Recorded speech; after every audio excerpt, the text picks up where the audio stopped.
हम आज इंडिया के हार्ट में बैठे हुए हैं, पेंच टाइगर रिजर्व, और हमारे साथ हैं रजनीश कुमार सिंह सर। इनके पास जंगल का 27 इयर्स ऑफ एक्सपीरियंस है। A journey which start from forest ranger to deputy director.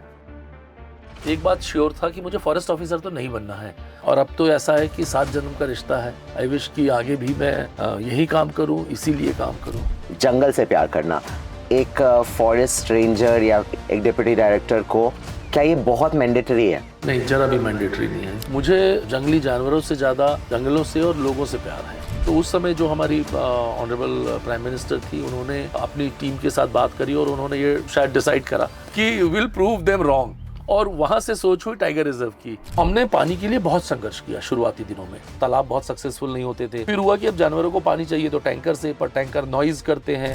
And मैं तो बहुत स्ट्रांगली मानता हूँ कि ये मेरी जवाबदारी है कि मैं लोगों को एजुकेट करूँ, और यदि लोग एजुकेट नहीं है तो ये एज एन फॉरेस्ट ऑफिसर मेरा फेलियर। अब उसमें गांव वालों को समझाना कि क्यों तुम्हारे यहाँ चीतल आएगा ही आएगा, हम नहीं रोक पाएंगे, वो बहुत मुश्किल काम है। और जैसे ही वो डार्ट मिस हुआ, लोगों ने पहले गाड़ियां तोड़ी, हमारे स्टाफ को मारा, मेरे डॉक्टर को मारा, और बड़ी मुश्किल से सब लोग जान बचा के आ पाए। हम आज इंडिया के हार्ट में बैठे हुए हैं, पेंच टाइगर रिजर्व, और हमारे साथ हैं Rajneesh Kumar Singh sir. Hello sir, यहाँ के डिप्टी डायरेक्टर है, और आज का पॉडकास्ट धमाकेदार होने वाला है क्योंकि ये है नॉलेज की खान। इनके पास जंगल का 27 इयर्स ऑफ एक्सपीरियंस है। A journey which start from forest ranger to deputy director, एक बहुत बड़ा स्टीप है, हाई है। तो इनके पास जो नॉलेज है, शायद वो नॉलेज हमें अभी तक नहीं मिली है, और हम उस नॉलेज को आज इनसे जरूर लेंगे। Sir, welcome to the our podcast. Thank you very much. Sir, जब आप अपनी पूरी जर्नी देखते हैं 27 इयर्स पहले, यंग रजनीश कुमार सिंह, क्या वो जंगल से इतना प्रेम करता था? क्या या फिर ये एक एक्सीडेंट है यहाँ आना? यस, आना तो एक्सीलेंट था। So I tell you this, मैंने 94 में अपना एमएससी करा, और जब मैं एमएससी कर रहा था स्टैटिस्टिक्स में, मुझे बहुत श्योर था कि मुझे कॉम्पिटिटिव एग्ज़ाम देना है और मुझे कोई गवर्नमेंट जॉब लेना है। और वो कोई गवर्नमेंट जॉब को लेके I was not very sure. बहुत सारे जो हमारे कंट्री का यूथ है जो कंफ्यूज होता है, मैं भी कंफ्यूज ही था, और मेरे फादर भी गवर्नमेंट ऑफिशियल थे। सो हम मोस्टली सिविल लाइंस में ही अलग अलग जगहों के बड़े हुए। ख़ास करके मुझे खंडवा की याद है कि मेरे घर के चारों तरफ फॉरेस्ट ऑफिसर्स के घर थे, और उनकी लाइफ स्टाइल और उन्हें देख के मुझे एक बात श्योर था कि मुझे फॉरेस्ट ऑफिसर तो नहीं बनना है, और फॉरेस्ट ऑफिसर छोड़ के मैं कुछ भी बनने को तैयार था। सो बिकॉज फॉरेस्ट की तो एग्जाम भी अलग होती है, मतलब नॉर्मल पीएससी से आप deputy collector, DSP, IAS, IPS कुछ भी बन सकते हो, पर फॉरेस्ट ऑफिसर नहीं बन सकते हो। अब थोड़ा बहुत पैटर्न चेंज हुआ यूपीएससी लेवल पे, बट उस समय का जो दौर था, so I was very sure. This I am talking of my graduation days 89 to 92। तो ये इस क्लैरिटी के साथ कि मुझे फॉरेस्ट ऑफिसर नहीं बनना है, मैं इंदौर पहुंचा अपनी एमएससी करने, और तभी मैं थोड़ा सोचने लगा कि मुझे तैयारी करना है। बट लाइफ में बहुत सारी चीज़ें डेस्टिन्ड होती हैं, और मेरी फर्स्ट सेमेस्टर ही चल रही थी 3 दिसंबर 1993। I lost my father.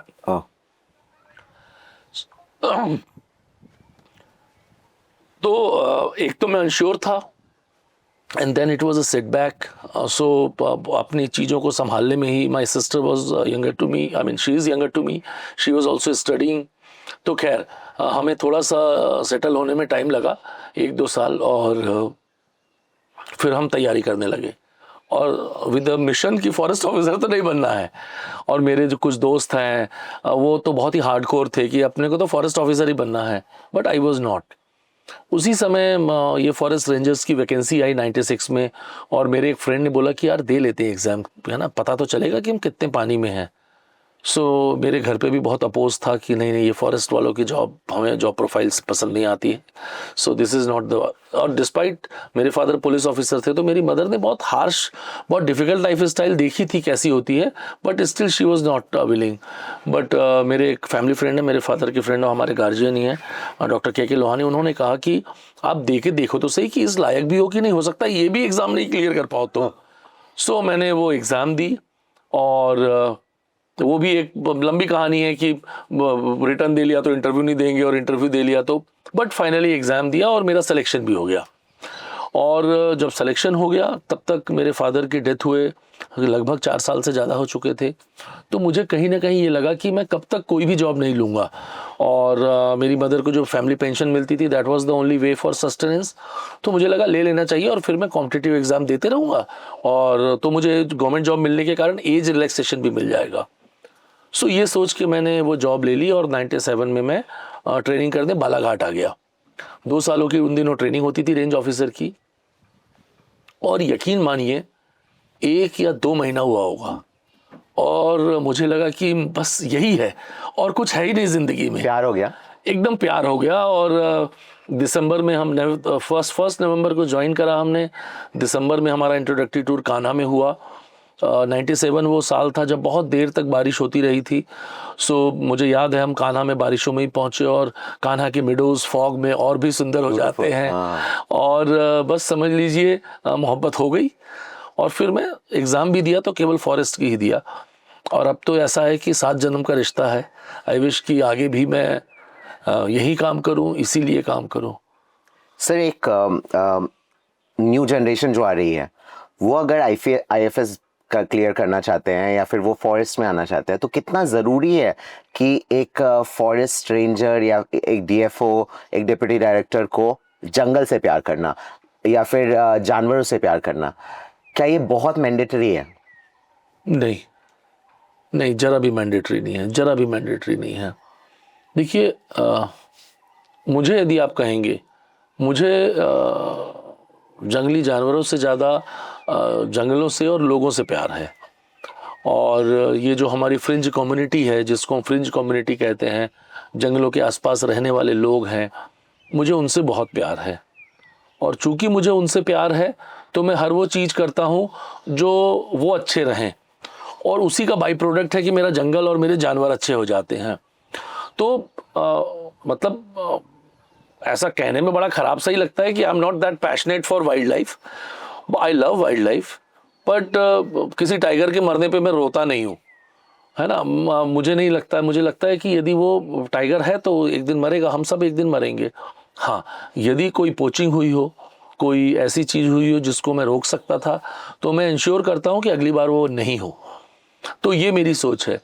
और तो इसलिए ये ज़रूरी नहीं है कि आप वाइल्ड लाइफ से प्यार ही करें। आप देखिए रहने लगेंगे तो प्यार तो हो ही जाएगा। जैसा मैंने कहा, मैं तो कभी सोचता भी नहीं था कि मैं फॉरेस्ट की जॉब करूंगा, पर मैं जब जंगलों को देखा, जंगलों के लोगों को देखा, वाइल्ड लाइफ को देखा, इस माहौल को देखा, मुझे प्यार हो गया। कब तक आप उस प्यार को रोक ही पाओगे? वो बहुत ही सेल्फलेस है। तो प्यार हो जाएगा, पर प्यार कर, आप जॉब में आना चाहते हो इसलिए प्यार करना जरूरी है, ऐसा तो एकदम ही नहीं है। सो ये बहुत ही बेहतरीन ख्याल है कि आप अगर जंगलों से प्यार कर रहे हैं, आप उनके आजू बाजू के गांव वालों से अगर रिलेशन अच्छे रखते हो तो अपने आप जंगल अच्छा हो जाएगा, क्योंकि वो गांव वाले ही हैं जो actual guardian of the jungle है, जो जंगल को एक्चुअली आगे बढ़ाते हैं। So it's a very nice thought sir. Sir, आम इंसान बहुत कंफ्यूज होता है 3 टर्मिनोलॉजीज में। What is the difference between national park, sanctuary and tiger reserve? Okay, तो थोड़ा सा इसको और पीछे ले जाता हूँ। या ब्रिटिश टाइम में, ब्रिटिश जब इंडिया में थे तो उन्होंने दे हैड अ मैंडेट, है ना। वो इंडिया में थे एक मैंडेट के साथ, उनको चीज़ें हार्वेस्ट करनी थी, यूरोप में ले जाना था। लेकिन उन दिनों बहुत ज़्यादा रिक्रिएशन की मीन्स भी नहीं थे, और उनको लगता था कि हमें इन चीज़ों को कंजर्व भी करना है। ब्रिटिश थोड़ा कंजर्वेशन सेंट्रिक होते हैं। तो एक तो ब्रिटिश टाइम में वर्ड्स, ये टर्मिनोलॉजी की शुरुआत ब्रिटिश टाइम में हुई।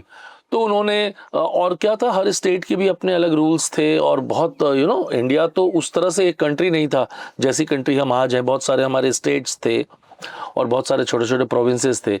तो नेशनल पार्क, सेंचुरी, या उस समय bird reserve, elephant reserve, game reserve, ऐसे बहुत सारे टर्मिनोलॉजी होते थे और हर एक का अपना एक ऑब्जेक्टिव था। तो नेशनल पार्क तो उन्होंने जैसे कॉर्बेट है तो वो वहाँ पे जो उनका था, प्रोविंस का एक्ट था, उसके तहत एक प्रोविज़न था कि नेशनल पार्क हम बनाएंगे। हम यदि हमारे सेंट्रल प्रोविंस की बात करें तो 33 में कान्हा को सेंचुरी डिक्लेयर करा गया, हालोन वैली सेंचुरी या बंजर वैली सेंचुरी डिक्लेयर करा गया। अलग अलग स्टेट थे, अलग अलग रूल थे। और एक गेम रिजर्व्स होते थे जहाँ पे हंटिंग अलाउ होती थी। करेक्ट। सो ब्रिटिश ऑफिसर्स या उस समय की जो इलीट्स होते थे, इंडियंस भी थे जो जो अपने as a pastime hunting करने आते थे, तो आमतौर पे जो ये गेम रिजर्व्स होते थे वो नेशनल पार्क सेंचुरी के बगल में होते थे। तो एक जगह आप कंजर्व कर रहे हो और सरप्लस गेम रिजर्व्स में आ रहा है, वहाँ आप हंट कर रहे हो। सो वो सारा था। बट पोस्ट इंडिपेंडेंस हमने थोड़ा सा चीज़ों को स्ट्रीमलाइन करना चालू करा, और पर वो भी उसकी जो कहें क्लाइमेक्स आया या जो हमने अचीव करा वो 1972 का फॉरेस्ट एक्ट था, वाइल्ड लाइफ प्रोटेक्शन एक्ट था, और जिसमें उन्होंने कहा कि अब के पहले जो अलग अलग स्टेट के सारे एक्ट्स हैं सब एबॉलिश करके ये एक यूनिफाइड एक्ट बनेगा। और उस एक्ट में 2 डिफरेंट सेक्शंस थे, और एक सेक्शन में नेशनल पार्क कैसे बनेगा लिखा था और एक सेक्शन में सेंचुरी कैसे बनेगा लिखा था। पर मोटे मोटे तौर पे ऐसा था, नेशनल पार्क उन जगहों पे हम बनाएंगे जो जगह बहुत प्रेशियस है, और उन जगहों पे कोई भी ह्यूमन एक्टिविटी हम अलाउ नहीं करेंगे, कोई ट्री फेल नहीं होगा, कोई वहाँ पे खेती नहीं हो सकती, कुछ भी ह्यूमन एक्टिविटी नहीं होगी। तो it's like a center sanctorum type का। और सेंचुरी ऐसा सोचा गया कि इससे एक लेवल थोड़ा सा नीचे है, जो इंपॉर्टेंट तो है वाइल्ड लाइफ के लिए या किसी पर्टिकुलर स्पीशीज के लिए, लेकिन हम वहाँ पे ग्रेजिंग अलाउ भी कर देंगे तो कोई बहुत नुकसान नहीं है। पर गवर्नमेंट को देखना अलाउ करे कि नहीं करे, कर सकते हैं हम। यदि ट्री फेलिंग अलाउ भी कर देंगे तो कोई दिक्कत नहीं है। तो इस सोच के साथ 1972 में नेशनल पार्क और सेंचुरी के फॉर्मेशन की शुरुआत हुई। इसी समय 1973 में 70s में कभी दिल्ली में एक कॉन्फ्रेंस हुआ था, जिसमें पूरे ऑल ओवर वर्ल्ड के वाइल्ड लाइफ साइंटिस्ट आए थे, और उन्होंने कहा कि इंडिया जिस तरह की कंट्री है, डेवलपमेंट एस्पायरेशन है, तो 15-20 सालों में आपके टाइगर पूरे खत्म हो जाएंगे। सो डूम्सडे इज नॉट फार। तो उस समय जो हमारी ऑनरेबल प्राइम मिनिस्टर थी, उन्होंने अपनी टीम के साथ बात करी और उन्होंने ये शायद डिसाइड करा, ऑब्वियसली हम उस मीटिंग में नहीं थे, कि विल प्रूव देम रॉन्ग।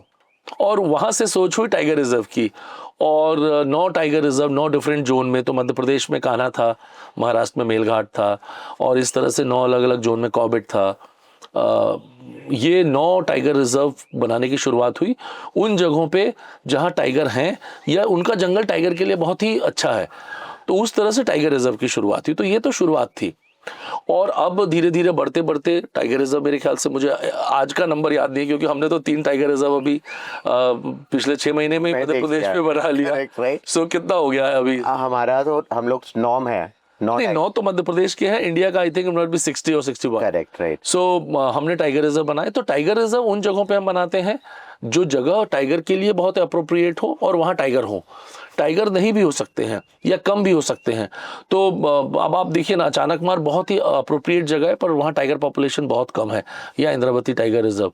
लेकिन हमारा रातापानी या नौरादेही जहाँ टाइगर बहुत सारे थे, टाइगर के लिए एप्ट भी था, तो अब हमने उसे टाइगर रिजर्व डिक्लेयर कर दिया। तो ये टाइगर रिजर्व है। नेशनल पार्क सेंचुरी का क्या हुआ? नेशनल पार्क तो जैसा था वैसा ही रहा लगभग, लेकिन धीरे धीरे हमने ये रियलाइज़ करा कि जो हमने सेंचुरीज बनाई हैं, ये मान के कि थोड़ी कम जरूरी जगह है और वहाँ पे कटाई भी कर लो और मतलब NTFP भी निकाल लो या ग्रेजिंग भी कर लो, वो उतनी कैजुअल नहीं कर सकते, बिकॉज पूरे इंडिया का टोटल जो लैंड मास है उसका less than 3% is national park और सेंचुरी। Okay. उसमें से भी आप देखोगे कि डेजर्ट नेशनल पार्क भी है, हाँ जी, है ना, माउंटेन्स में भी स्नो क्लैड एरिया भी नेशनल पार्क्स हैं, और हमारा सी भी बहुत सारा नेशनल पार्क है। करेक्ट। तो यदि हम उनको निकाल दें और वुडलैंड वाली जगह देखें तो आई थिंक 1-1.5% ही होगी। तो अब 1-1.5% को हम कैजुअल नहीं रख सकते हैं। तो अब मध्य प्रदेश और भारत के लगभग सभी सेंचुरीज में फेलिंग बैंड है, ग्रेजिंग बैंड है, और इस तरह की जो एक्टिविटी जो लॉ में वाली है कि we may allow, they are not allowed. तो अब नेशनल पार्क और सेंचुरी फंक्शनली एक जैसे हो गए हैं, उनमें अब कोई डिफरेंस नहीं रहा है। टाइगर रिजर्व मैनेज होते हैं टाइगर को ध्यान में रख के, और बाकी national park overall as an ecology या वहाँ जो भी स्पीशीज़ है उसको ध्यान रख के मैनेज होती है। तो ये डिफरेंस है। तो सब हम बहुत लकी है कि हम जब आज पॉडकास्ट कर रहे हैं 24 घंटे पहले हम मध्य प्रदेश गवर्नमेंट ने हमारा 25th वाइल्ड लाइफ सेंचुरी बाबा साहब अम्बेडकर, और कल हमारा आज पॉडकास्ट आज रिकॉर्ड हो रहा है, कल अम्बेडकर जयंती भी है, तो बहुत ऑस्पिशियस है वो सेंचुरी डिक्लेयर होना। Yes, correct. Baba Saheb Ambedkar wild life sanctuary Sagar Madhya Pradesh में इंट्रोड्यूस हुआ है जी। सर, आप जब मुझे अपना ये आंसर दे रहे थे कि what is the difference between national park, wild life sanctuary and tigerism, आपने एक बात कही कि 1970 के अराउंड सारे wild life scientist around the world India में आए और उन्होंने हमारे पीएम के सामने कहा, शायद इंदिरा गांधी थी उस समय, जी जी इंदिरा गांधी जी थी, उनके सामने ये कहा गया कि doomsday is not very far, आपके रॉयल बंगाल टाइगर्स एक्सटिंक्ट हो जाएंगे, खत्म हो जाएंगे। और मेरे ना कानों में ऐसे सुई चुभ गई मुझे, मतलब I am so much into wild life. मुझे ऐसा लगा कि ऐसा अगर हो जाता तो पता नहीं मैं क्या ही मिस कर देता अपनी जिंदगी। हम सब क्या ही मिस कर देते। आई एम 72 बॉर्न, तो हम तो जब तक बड़े होते सब खत्म हो चुका होता। Correct, right. But I must appreciate the political leadership of the country since then आज तक। और हमारे ऑफिसर्स, हमारे लोग, इंडिया की तो वो ताकत है ना, टू प्रूव देम रॉन्ग।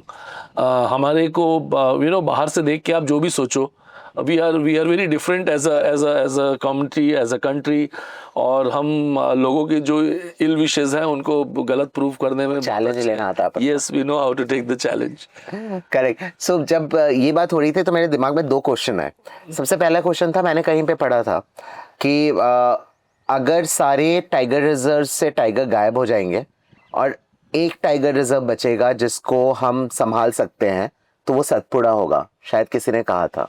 नहीं, ऐसा नहीं है। ये ऐसा है कि वर्ल्ड साइंटिस्ट ने I think some 10-15 years before एक अगेन कोई कॉन्फ्रेंस और हुआ जिस पे उन्होंने टाइगर कंजर्वेशन के लिए ग्लोबल प्रायोरिटी एरिया कौन से हैं, रीजनल प्रायोरिटी एरिया कौन से, वो सब डिफाइन करे।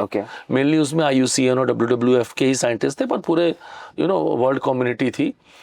उसमें जो 10 ग्लोबल प्रायोरिटी एरिया, उसमें से 5 हमारे ही हैं और वो सब सतपुड़ा लैंडस्केप पे हैं। और साइंटिस्ट का ये मानना है कि दुनिया में एक बहुत बड़ा वायरस है, उसको कहते हैं होमो सैपियंस सैपियंस, है ना। ये एक दिन सब खत्म कर देगा, हम सब खत्म कर देंगे। हम ये सारी लड़ाई लड़ रहे हैं कि वो खत्म होने का दिन थोड़ा सा दूर खसक जाए, पर एक दिन खत्म होगा। जिस तरह से हम बिहेव कर रहे हैं, है ना, हम सब खत्म करने के लिए ही हैं। तो ये होमो सैपियंस वायरस जो सब खत्म करेगा, तो उसमें टाइगर भी खत्म होंगे। हम कोशिश कर रहे हैं कि वो दिन 100 नहीं, 200 नहीं, 500 साल बाद आए, पर एक दिन होगा। तो जब वो होने लगेगा तो धीरे धीरे टाइगर ये सब आइलैंड बनते जाएंगे, इनब्रीडिंग होगा और ये खत्म होते जाएंगे अलग अलग तरह से। या फिर आप वॉल बना के बचा तो लोगे जैसे चिड़ियाघर में बचाए हो, पर टाइगर का जो स्पिरिट होता है, फ्री रेंजिंग, एक जगह, वो सब खत्म हो जाएगा।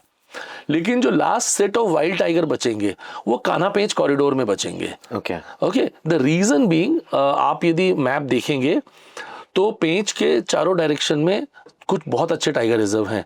सो पेंच के यदि आप ईस्टवर्ड जाएंगे तो कान्हा है, कान्हा से फर्दर ईस्ट जाएंगे तो अचानक मार है, लेकिन कान्हा और अचानक मार के बीच में बहुत सारी माइनिंग एक्टिविटी है, ह्यूमन सेटलमेंट है, तो कॉरिडोर उतना स्ट्रांग नहीं है जितना कि कान्हा पेंच कॉरिडोर है। यदि आप पेंच के वेस्टवर्ड जाएंगे तो थोड़ा सा, मतलब 10 o'clock डायरेक्शन में सतपुड़ा टाइगर रिजर्व आएगा और लगभग 8 o'clock या 7:30 पे मेलघाट आएगा। सो कान्हा सतपुड़ा कॉरिडोर थोड़ा तो ठीक है, पर ये परासिया कोल माइंस वाला इलाका है, वहां पे पूरा डिसरप्टेड है, ब्रोकन है, और मेलघाट तो बहुत बुरी हालत में है। फिर यदि हम साउथ में देखेंगे तो नवेगांव नागजीरा है। तो नवेगांव नागजीरा के बीच में जो हमारा वेनगंगा रिवर और उसके आसपास पूरे फार्मलैंड हैं, उस तरफ पावर प्लांट हैं और तमाम दूसरी चीजें हैं, तो ये कॉरिडोर भी चला गया है। तो ले दे के बचा है केवल कान्हा पेंच कॉरिडोर। और कान्हा पेंच कॉरिडोर में आप देखिए अभी 300-400 से ज्यादा टाइगर हैं। तो कान्हा का एस्टिमेटेड नंबर लगभग 150 है, पेंच का एस्टिमेटेड नंबर 123 है, और लगभग 60 से ज्यादा टाइगर बालाघाट जिले में है, जो other than the wild life area है, टेरिटोरियल में, सोनेवानी और वो तमाम दूसरा चीज। तो इस तरह से करके ये जो कॉम्प्लेक्स है, और चूंकि जीन पूल का डिस्पर्सल हो रहा है, इनब्रीडिंग नहीं है, तो ये बहुत स्ट्रॉन्ग, जेनेटिकली बहुत स्ट्रॉन्ग टाइगर है। और कभी हमारा टाइगर अचानक मार चला जाता है, तो ये जितना मूवमेंट होता है ना, जीन उतनी स्ट्रॉन्ग होती है, हेटेरोजेनस जीन है, तो वो स्ट्रॉन्ग होते जाएगी। तो साइंटिस्ट का मानना है कि Satpura landscape as an whole, जिसमें ये सारे मैंने आपको नाम बताए, जिसमें तड़ोबा भी आ जाता है, कान्हा भी आ जाता है, पेंच भी आ जाता है, सतपुड़ा भी, मेलघाट भी, ये सब, और उसमें से भी कान्हा पेंच कॉरिडोर का जो लैंडस्केप है, कान्हा पेंच लैंडस्केप, वो है, वो सबसे लंबे समय तक सर्वाइव करेगा। बट आई गेस ये भी हम गलत प्रूफ करें, और मैं जब देखता हूँ तो हमारा संजय दुबरी बांधवगढ़ और उधर गुरु घासीदास और झारखंड में पलामू और यूपी का जो मिला हुआ एसोसिएट इलाका वो लगभग 7,000 स्क्वायर किलोमीटर का चक है, हम उसको भी अच्छे से मैनेज कर पाए। और सतपुड़ा मेलघाट भी बहुत अच्छा कॉरिडोर है, वो भी हो पाए और हम फिर एक बार वर्ल्ड साइंटिस्ट को रॉन्ग प्रूव करें। And let the tiger flourish. Let the tiger and their habitat and every single individual flourish. Correct. And let the Homo sapiens get some wisdom. Yes, correct. That's the most important part. Yes. So, sir, जब हम tiger reserves की बात करते हैं, जब हम जंगल में अंदर जाते हैं, तो मैंने देखा है tourist are always behind tigers कि भैया मुझे टाइगर देखना, टाइगर देखना, टाइगर। मतलब मैंने तो ऐसे टूरिस्ट को भी देखा है कि आपके यहाँ पे कितने टाइगर्स हैं? 123। वो एक दिख गया, चलो और दिखा दो। मतलब अब 20-30 तो टाइगर वो देख के जाएंगे, उनका दिमाग से, इस दिमाग से वो अंदर आते हैं। But if you think apart from the tigers, jungles are very beautiful, right? Whether it is Pench, whether it is Kanha, they are very beautiful jungles, right? So क्या ये नाम गलत नहीं है सर, टाइगर रिजर्व? सो आप सही हो। देखिए, जब शुरुआत हुई थी तो टाइगर तो फ्लैगशिप स्पीशीज है ना, अम्ब्रेला स्पीशीज है, और हम ये सोचते थे कि हम बात तो टाइगर की कर रहे हैं पर हम पूरे उसके हैबिटेट की बात कर रहे हैं, पूरे कुनबे को बचाने की बात कर रहे हैं, और हमने उसी तरह से करा।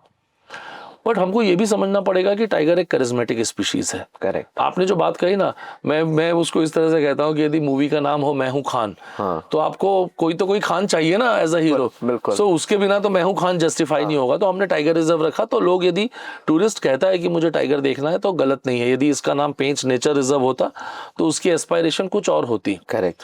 पर कई बार ये भी मैं सोचता हूँ कि यदि इसका नाम पेंच नेचर रिजर्व होता तो उस कमिटमेंट के साथ जो हम सब मिलके, चाहे लोकल कम्युनिटीज़ हों, चाहे ऑफिसर्स हों, चाहे आप जैसे एंथुजियास्ट हो जो रहते तो टाइगर रिजर्व के फिजिकली बहुत दूर है, दिल से बहुत करीब है, ये सब मिल नहीं पाते।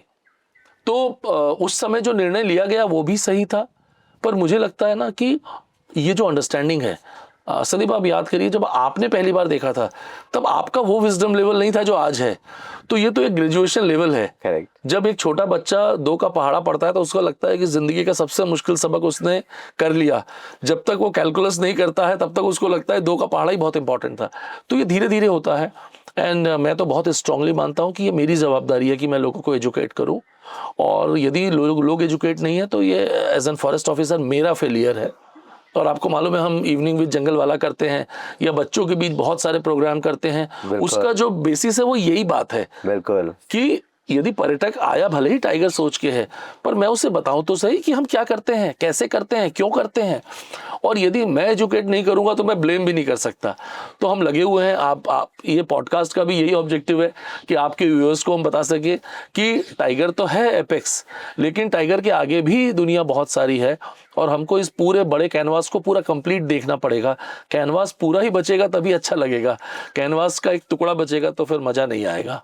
तो ये है, धीरे धीरे लोग समझ रहे हैं।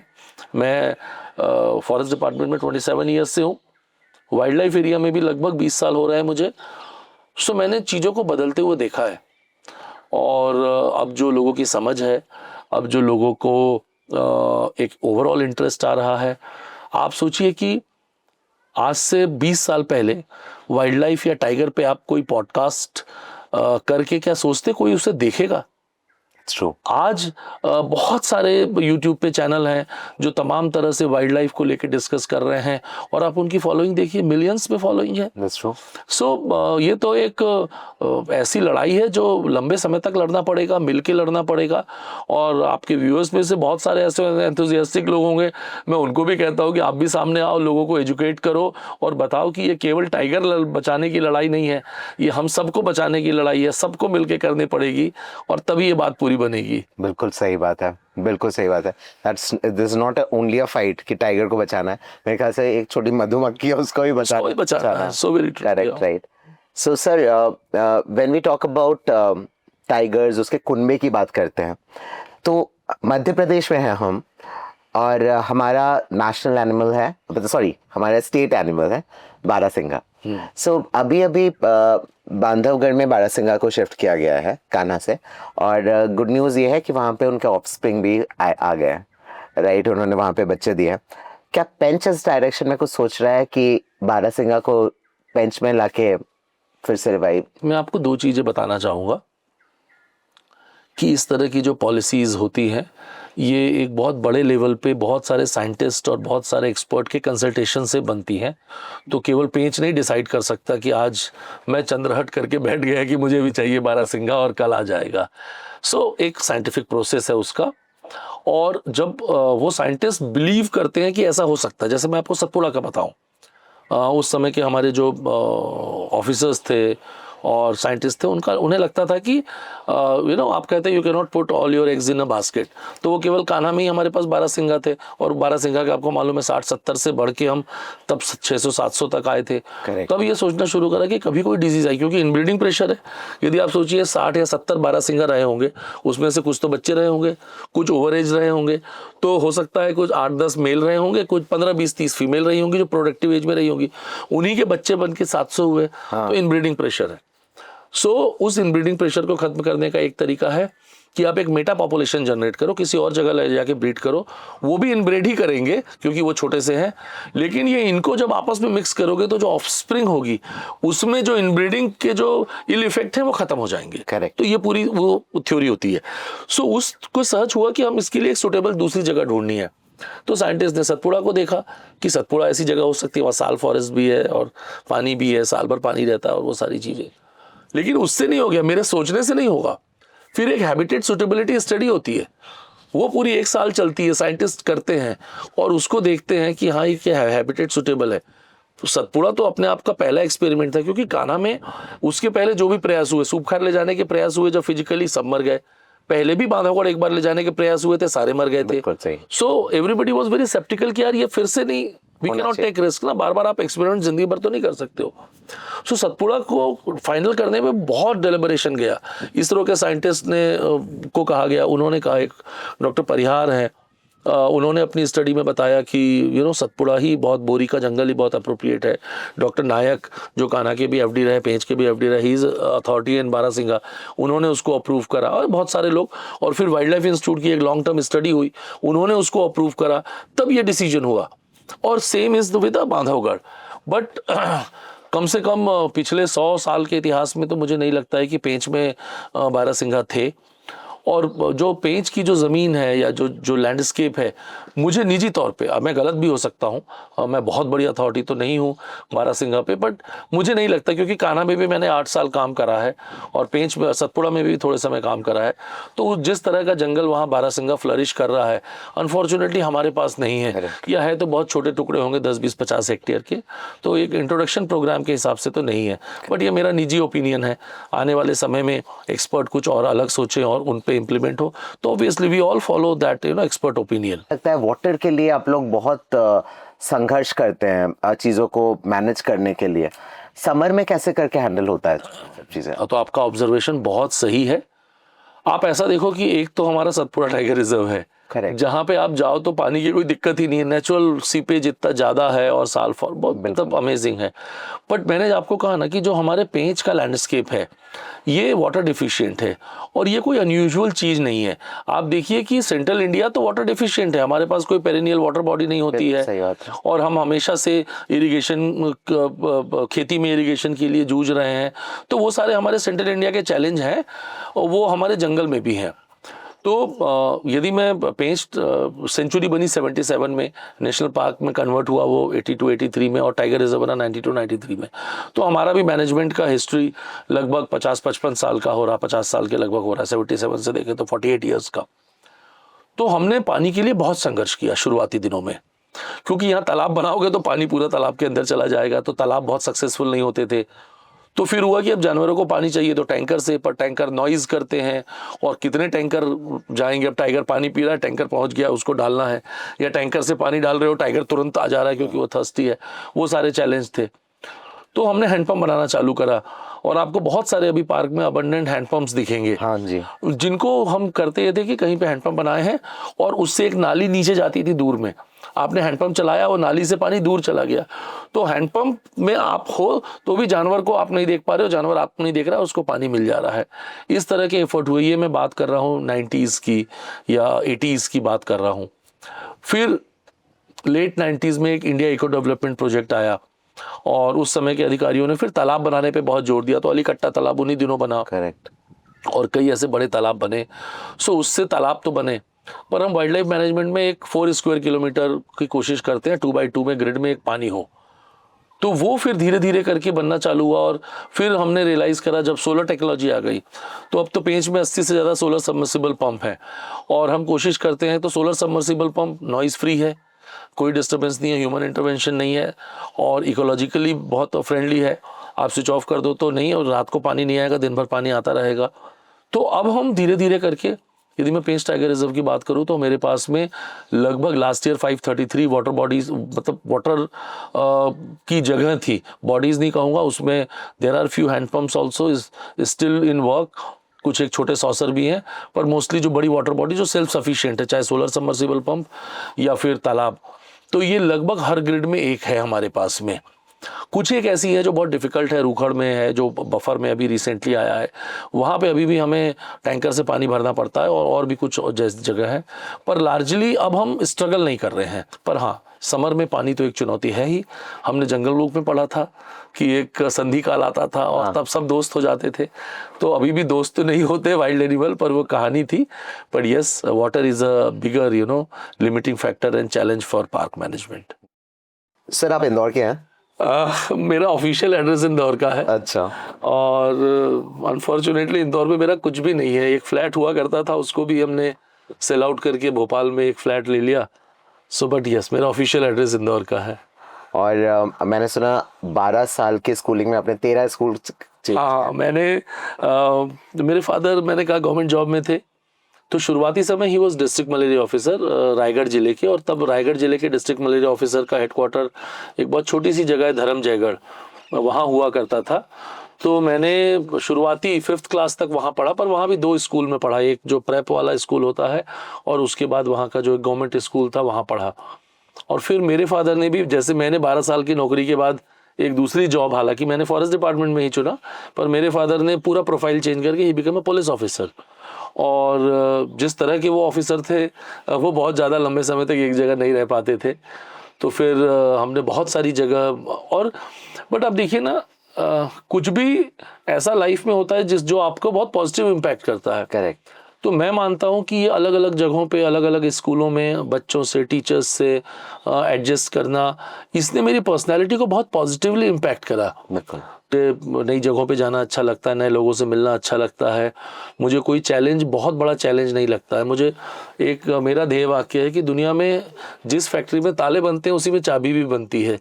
तो कोई भी प्रॉब्लम है वो सॉल्यूशन के साथ आती है, आपको देखना पड़ता है कि वो सॉल्यूशन कहाँ है। तो ये सारी मेरे फादर की जो एक प्रोफेशनल लाइफ थी, जिसमें मैं बहुत सारे ट्रांसफर्स और बाकी चीज़ें देखनी पड़ती थी, तो ये उसका नतीजा था। तो यस, बहुत सारी जगह पुलिस ऑफिसर्स, मतलब पुलिस ऑफिसर्स की अगर मैं जॉब देखूं तो तब भी वो सिटी और गांव में रहते हैं। बट अगर मैं फॉरेस्ट रेंजर्स या फिर डिप्टी डायरेक्टर्स इनकी जॉब देखूं तो अब ये तो जंगल में रहते हैं sir, right? Yes and no both. आप देखिए, मैं इसीलिए मानता हूँ कि जो मेरा फॉरेस्ट गार्ड है, खास करके मेरे टाइगर रिजर्व का फॉरेस्ट गार्ड है, मैं कई बार कहता हूँ कि मैं उसका पैर धो के पानी भी पी सकता हूँ। बिकॉज आप ये सोचिए कि पूरे 365 दिन आप जंगल के अंदर हो और हफ्ते में एक दिन आप बाहर जाते हो और आपको मालूम है 24 घंटा होते होते आपको वापस आ जाना है। एक सोशल स्टिग्मा होता है, आपका वही एक चौकीदार या 2 चौकीदार आपके साथ हैं, 8-10 स्क्वायर किलोमीटर का इलाका, वहीं पेट्रोलिंग करनी है। अब मोबाइल आ गए हैं, पर सब जगह मोबाइल कनेक्टिविटी है भी नहीं, टीवी और ऐसी चीज़ें तो आप छोड़ ही दीजिए। पंखे भी अब आने लगे हैं, सोलर फैन जब से आना चालू हुए। तो हमने अभी ही, एक बैंक है unity bank of small finance, उन्होंने हमें CSR में हेल्प किया, तो हम सबको पंखे भी दे पाए। तो फॉरेस्ट गार्ड की या डेप्टी रेंजर या वॉचर की लाइफ बहुत डिफिकल्ट है, बहुत डिफिकल्ट है। जब आप थोड़ा सा रेंज ऑफिसर होते हो तो कम से कम, जैसे मेरा रेंज ऑफिसर खवासा में रहते, मैं खुद as a range officer Khawasa में रहता था, मेरा बच्चा छोटा था, मैंने अपने बच्चे का पहले बर्थडे भी यहीं मनाया।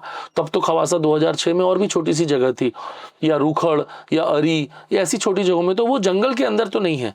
तो एक रेंज ऑफिसर की लाइफ अपने फॉरेस्ट गार्ड की लाइफ से थोड़ी तो आसान होती है। और मैं अब चूंकि यहाँ डिप्टी डायरेक्टर के पद पे हूँ, तो मेरा जो ऑफिस है वो सिवनी में है, और सिवनी में मेरा एक ऑफिशियल रेसिडेंस है। हालांकि यहाँ जंगल में भी एक मेरा रेसिडेंस है, और लगभग मैं 15-15 दिनों का कोशिश करता हूँ, या मेरा मैंडेट है कि कम से कम 15 दिन में जंगल में रहूँ।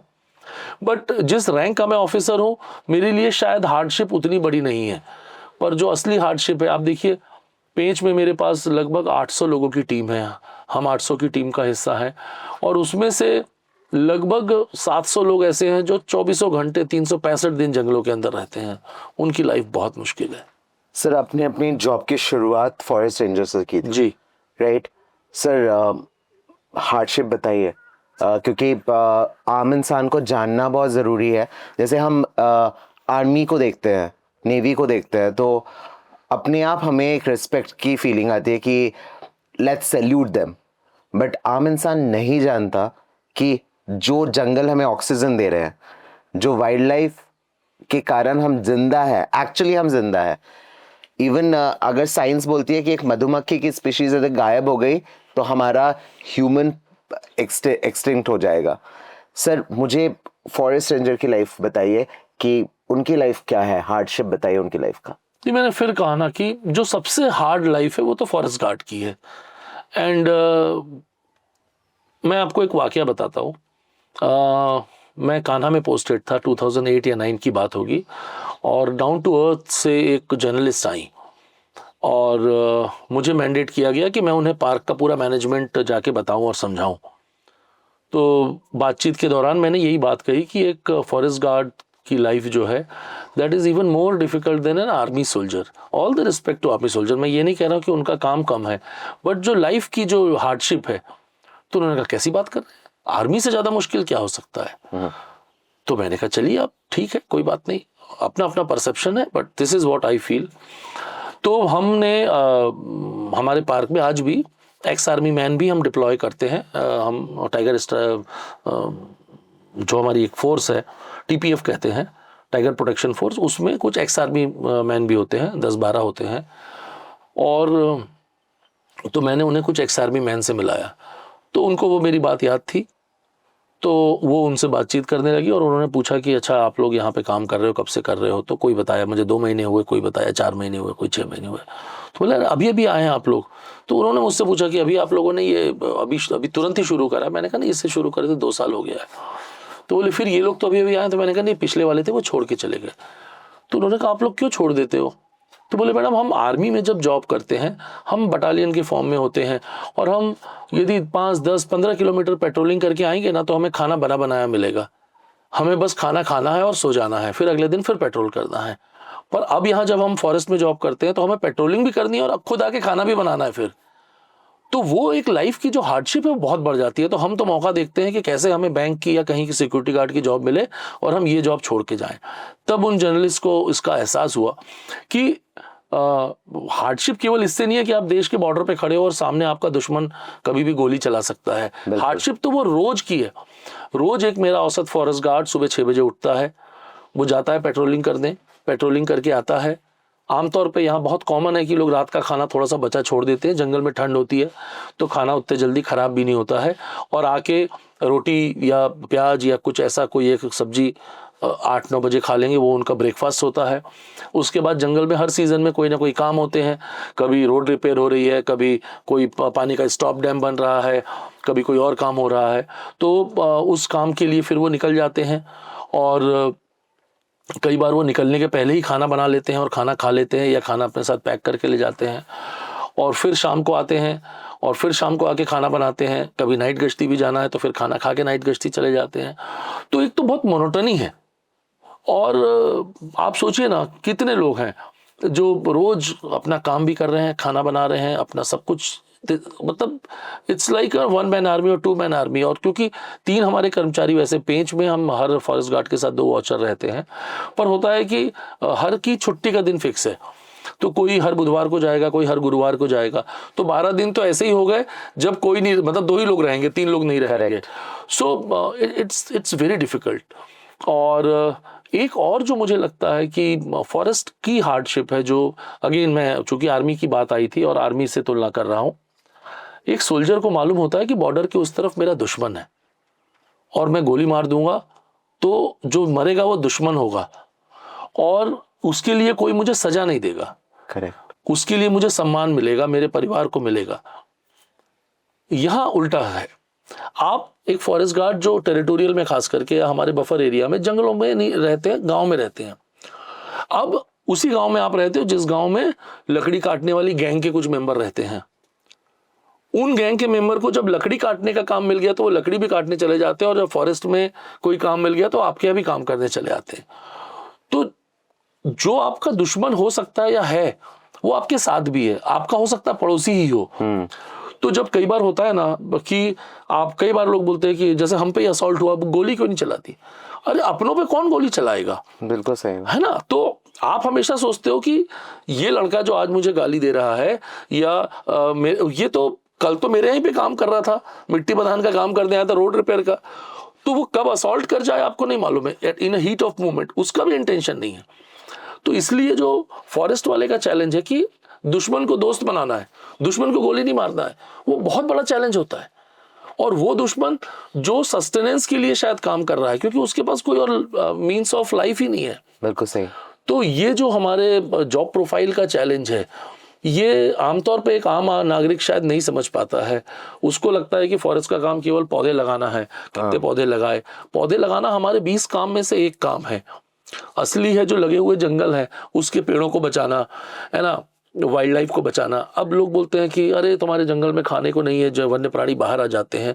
हम लोगों को समझा रहे हैं कि आज से 20 साल पहले जब हमारे भारत में और मध्य प्रदेश में खास करके इरिगेशन के साधन नहीं थे, तो बारिश के समय जब जंगलों में हरी घास होती थी, तब खेत में भी जो धान होता था वो हरी घास जैसे ही दिखता था, बट तो वन्य प्राणी उस हरी धान के पीछे नहीं जाते हैं। और जब धान की फसल कट जाती थी तो खेत हमारे 6 महीने के लिए खाली पड़े होते थे। करेक्ट। लेकिन जंगलों के अंदर सूखी घास होती थी, वन्य प्राणी उन्हीं को खाते थे। अब हमारे पास इरिगेशन है तो हम रबी की फसल भी ले रहे हैं बहुत अच्छी, कई लोग 3 फसल ले रहे हैं। करेक्ट। तो जब जंगल की घास सूखी हो,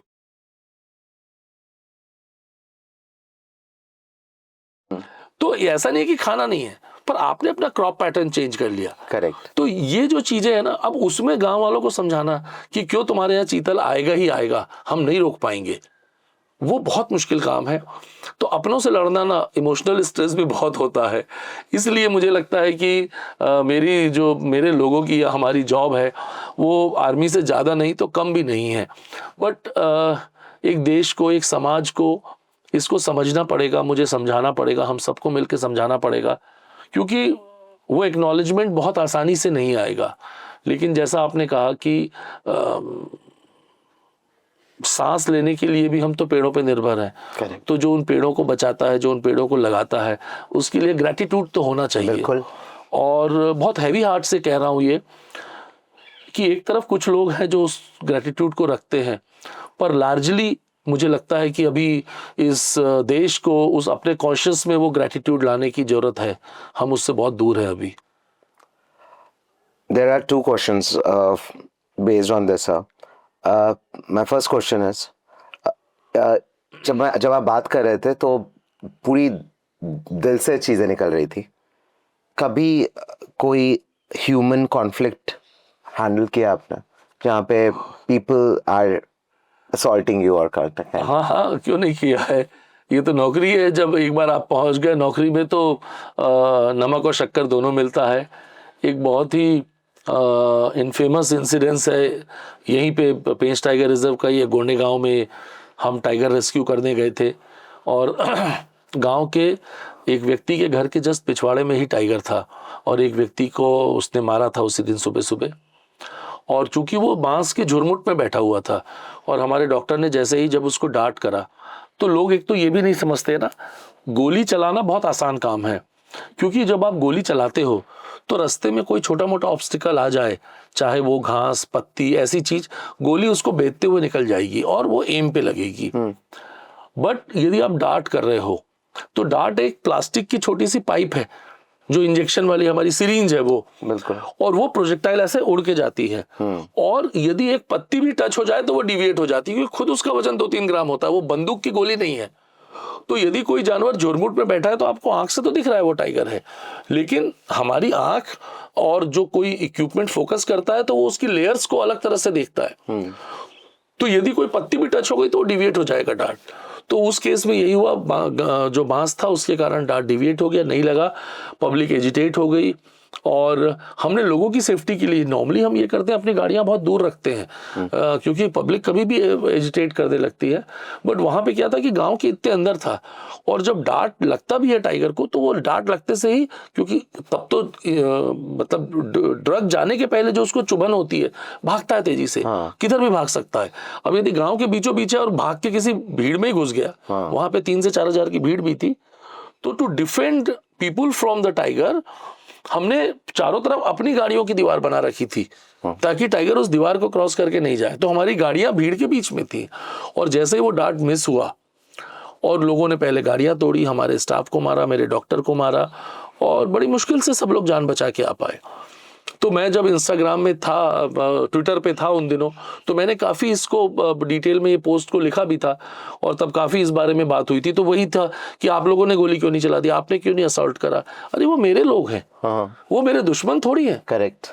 सो वो बड़ा ही ट्रिवियल होता है, पर मेरे बॉस की गाड़ी तो ऊपर से पुलिया से नीचे फेंक दी गई थी, मेरी गाड़ी बहुत बुरी तरह से तोड़ी गई थी। तो क्या रीजन था एजिटेट करने का? देखिए, उसका जो हम बाद में तह में गए तो उसी गांव में हमने करीब 2-3 महीने पहले एक वाइल्ड पिग का केस किया था जिसमें 4 लोगों को अरेस्ट करा था। तो बाद में, चूंकि आजकल तो एक अच्छी चीज है ना, हर कोई मोबाइल से वीडियो बनाने लगता है, तो हम ये देख पाए कि वही 4 लड़के जिनको उस केस में अरेस्ट करा था, बाद में जमानत मिल गई थी, वही लोगों को भड़काने का काम कर रहे थे। और पब्लिक भड़क बड़े जल्दी जाती है। तो वो हुआ एक इंसिडेंस, और भी इंसिडेंस हुए, कई इंसिडेंस हुए हैं, पर बुरे इंसिडेंट्स को क्या याद रखा जाए, अच्छे इंसिडेंट्स इतने सारे हैं याद रखने के लिए, और बुरे से हमने सबक लिया। अभी मैं आपको एक रीसेंट वाकया बताता हूँ। जब ये गोंडे गांव का घटना हुआ और हमने लगा कि हमें एक पब्लिक के साथ शायद हमारा डायलॉग कम था या कम था, तो अब हमारे पेज में आप देखेंगे बहुत सारी एक्टिविटी है, चाहे बाघ रक्षा दिवस है या हम स्कूलों में जाते हैं। अभी हम टाइगर डे पे 123 स्कूलों में टारगेट रखा था, क्योंकि 123 टाइगर है लैंडस्केप पे। We could manage to go 128 school in 7 day, और हमने वहाँ पे टॉक किया। गांव के बच्चों को लेके आते हैं और बाघ चौपाल करते हैं, सयाने मोगली की साइकिल है, तो सब वो पीपल सेंट्रिक है। हम लोगों के साथ अपना डायलॉग बनाना चाहते हैं, उनको समझाना चाहते हैं, उनको इस कंजर्वेशन के प्रोसेस का हिस्सा बनाना चाहते हैं, और मुझे लगता है वो कोशिश सफल भी हो रही है। तो अभी एक कुछ 2-3 महीने पहले की बात है, एक बावनथड़ी गांव में एक ह्यूमन डेथ हुई। एक टाइगर ने एक बच्चे को मारा। छोटा सा गांव है, 12-14 घर का, और हम वहाँ पे भी बहुत सारी एक्टिविटी उन गाँव वालों के साथ करते हैं। हमारा जो नलेर कैंप है बहुत पॉपुलर है टूरिस्ट के बीच, वो बावनथड़ी गाँव के लोग ही मैनेज करते हैं। तो जब हम वहाँ पे गए तो गांव के लोग बहुत उत्तेजित थे और बहुत गालियां भी बक रहे थे, फाउल लैंग्वेज और तमाम चीज़ें। तो मेरे एक साथी बोले कि सर देखिए, हम इतना जेएफएम के लिए इतना काम कर रहे हैं, फिर भी लोग इतने हार्श थे। तो मैंने कहा, सोचो कि उन्होंने, किसी ने पत्थर नहीं मारा तुम्हें, किसी ने डंडा नहीं मारा, तो वो शायद हमारी सक्सेस थी कि वो एक हमारे डायलॉग के कारण, आप जिसको नज़र की शर्म कहते हो, कि दे वर वेरी एग्रेसिव। और देखिए, हमें थोड़ा तो सिंपैथेटिक भी होना पड़ेगा ना, किसी के घर में उसके जवान बच्चे की डेथ हो जाए, क्या आप गुस्सा भी नहीं होने दोगे उसको? सो आप मानिए कि आपके जॉब का ये भी एक पर्क है, आपको पसंद ना आए, पर लोगों के गुस्सा को भी आपको सामना करना पड़ेगा। थोड़ा सा जंगल की तरफ आते हैं। ठीक है। Pench is full of deers, highest density, correct. Alarming signal है। क्या होता है कि टूरिज्म इंडस्ट्री के लिए वो प्रोडक्ट है, को प्रोडक्ट की तरह डील करती है कि आज हमने 3 टाइगर देखा, पाटदेव वाली देखी और लक्ष्मी देखी। For them it is easier. और जो हमारा मैनेजमेंट के कोड होते हैं, हम जब कैमरा ट्रैपिंग करते हैं तो देखते हैं कि कौन सा टाइगर कहाँ जा रहा है, कहाँ आ रहा है, उसलिए हमारे अपनी कोडिंग होती है। तो यदि कान्हा में 150 रह सकते हैं तो सतपुड़ा में अभी 250 टाइगर रह सकते हैं। आप लगभग सतपुड़ा के साइज का संजय दुबरी है, हाँ। जहाँ 20 टाइगर हैं, करेक्ट, जहाँ 200 टाइगर रह सकते हैं। बिल्कुल। तो अभी बहुत लंबी लड़ाई लड़नी है, बहुत दूर जाना है, और इसीलिए मुझे बहुत सारे दोस्त चाहिए टाइगर कंजर्वेशन को स्ट्रेंथन करने के लिए। यस।